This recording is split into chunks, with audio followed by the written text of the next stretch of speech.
Bismillahirrahmanirrahim. Assalamualaikum warahmatullahi wabarakatuh. Halo semuanya.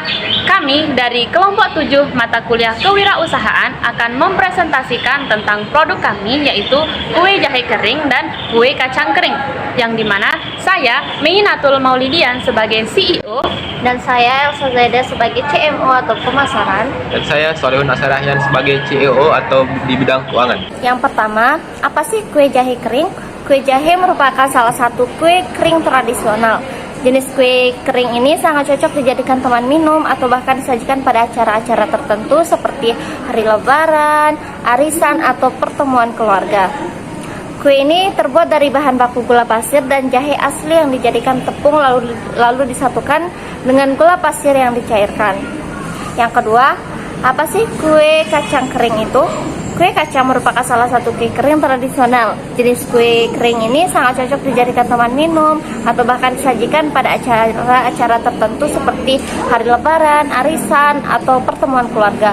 Kue ini terbuat dari bahan baku, gula pasir, dan kacang yang dihancurkan lalu disatukan dengan gula pasir yang dicairkan. Yang ketiga, apa sih inovasi dari kue jahe kering? Rasa baru dengan varian kacang. Varian ini diinovasi oleh kelompok kami, kelompok 7, dengan ide baru tambahan kacang sebagai pengganti jahe. Varian ini sangat cocok untuk konsumen yang tidak menyukai jahe. Yang keempat, apa sih kelebihan dari produk kami? Yang pertama itu memiliki khasiat menyehatkan, dan yang kedua itu memiliki khasiat menghangatkan tubuh, dan ketiga mengurangi reaksi alergi, dan keempat menurunkan berat badan, dan kelima meredakan nyeri sendi dan otot, dan yang keenam mencegah risiko penyakit jantung. Selanjutnya adalah who is the customer segment atau sasaran pemasaran dari produk kita. Yang pertama adalah ibu rumah tangga. Nah, ibu rumah tangga yang tidak sempat membeli teman minum tamu di rumah bisa menyediakan kue jahe. Yang kedua adalah pelaku UMKM. Nah, kenapa pelaku UMKM? Karena kami mengajak pelaku UMKM untuk bekerja sama dalam memasarkan produk. Dan yang ketiga adalah konsumen dari usia 17 tahun sampai 30 tahun. Nah, konsumen tersebut berasal dari kalangan pelajar, mahasiswa, dan pegawai kantoran. Selanjutnya adalah analisis SWOT, yang dimana SWOT yang pertama adalah strength atau kelebihan dari produk kita. Yang pertama adalah harga produk kita, harganya terjangkau. Dan yang kedua adalah mudah untuk dibawa kemana-mana. Dan yang ketiga adalah cocok untuk dimakan kapan saja. Dan yang terakhir adalah mengandung khasiat yang bagus untuk tubuh. Dan kelemahan dari produk kita yaitu mengandung minyak, dan kedua adalah tidak cocok untuk anak-anak berusia di bawah 5 tahun. Dan yang ketiga adalah opportunities. Opportunities dari produk kami yaitu mengenalkan kembali makanan tradisional kita. Dan yang terakhir adalah threats atau tantangan. Nah, tantangan dari produk kita adalah makanan modern semakin berkembang sehingga menjadi ancaman untuk makanan tradisional seperti kue jahe dan kue kacang tradisional kering ini. Kemudian dari segi usia, nah target konsumen dari produk yang kami ajukan adalah masyarakat secara umum, baik laki-laki maupun perempuan. Peminat kue jahe kering mulai dari usia 17 tahun ke atas. Yang selanjutnya adalah Business Model Canvas atau BMC. Nah, yang pertama adalah key partner, yaitu pedagang bahan baku, penyelenggara acara dan festival, dan yang ketiga adalah masyarakat umum dan konsumen lainnya. Nah, BMC yang kedua yaitu key activities, yang dimana key activities kita adalah pengadaan bahan baku, membuat produk, dan ketiga memasarkan produk kita. Nah, yang ketiga adalah value proposition. Yang pertama, kue jahe merupakan makanan yang ringan. Yang kedua adalah kue jahe dan kue kacang kering adalah makanan yang menyehatkan, dan yang ketiga adalah mengenalkan kue jahe sebagai kue tradisional di masyarakat. Dan yang keempat adalah varian kita adalah ditambah dengan varian kacang. Dan yang selanjutnya adalah customer relationship. Yang pertama, potongan harga untuk pembeli pertama, dan yang kedua adalah melakukan testimoni secara mouth to mouth. Yang selanjutnya adalah customer segment.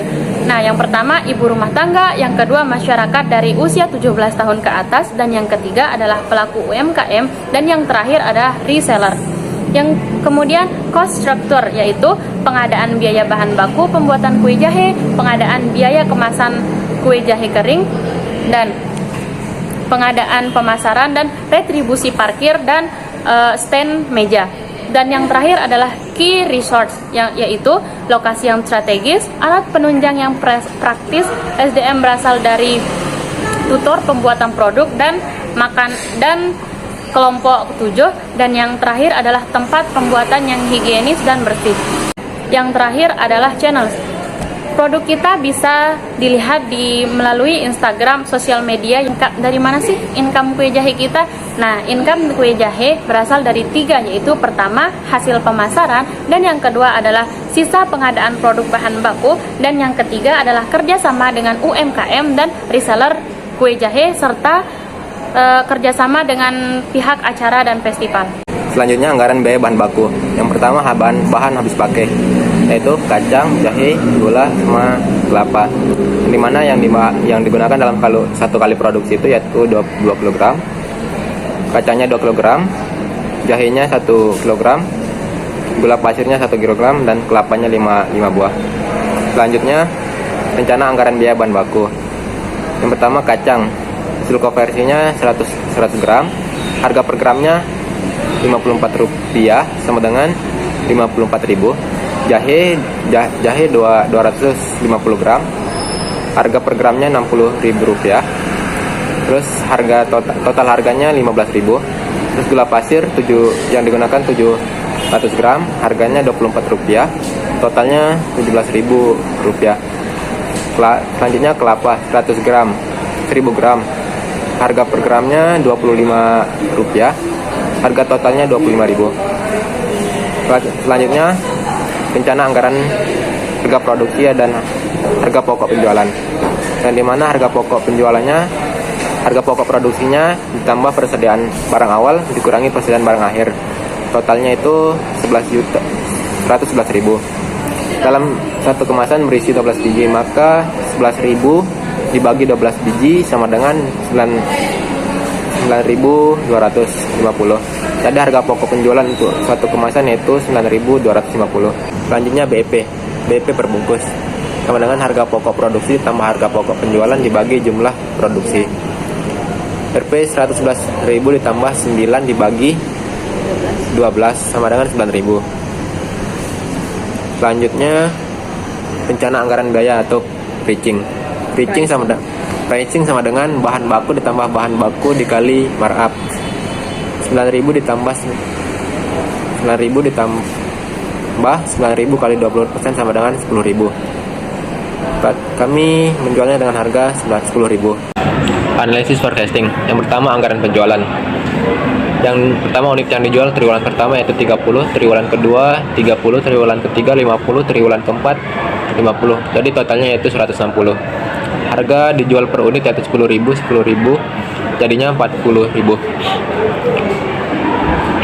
Jadwal penerimaan kas, yang dimana triwulan pertama itu 300.000, triwulan kedua 300.000, triwulan ketiga 500.000, triwulan keempat 550.000. Jadi totalnya yaitu 1.600.000. Selanjutnya analisis forecasting anggaran produksi. Taksiran penjualan triwulan pertama itu 300, triwulan kedua 300, triwulan ketiga 500, triwulan keempat 500. Jadi jumlahnya yaitu 1.600.